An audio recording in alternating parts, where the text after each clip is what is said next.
জয়রামবাটি স্টেশনে সিআরএস ইন্সপেকশনের চিত্র এইভাবেই দেখতে পাবেন। বর্তমানে বড় গোপীনাথপুর স্টেশনে সিআরএস ইন্সপেক্টরের ট্রলি এসে পৌঁছলো এবং 2024 সালের 27শে ডিসেম্বর এই ইন্সপেকশনটি অনুষ্ঠিত হয়েছিল। সেটি একবার ফিরে দেখাচ্ছি আপনাদের।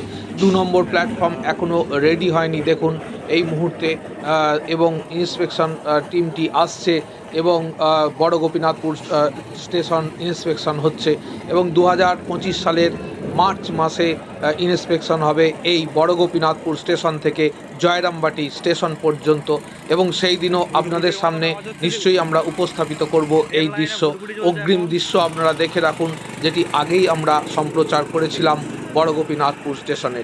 জানেন কুম্ভ মেলার কারণে এখন এই বড় গোপীনাথপুর স্টেশন অবধি ট্রেন আসছে না, তবে অচিরেই ট্রেন আসবে এবং সেই ট্রেন একেবারেই যাবে জয়রামবাটি পর্যন্ত। ভালো থাকবেন, সুস্থ থাকবেন, শুভ সকাল।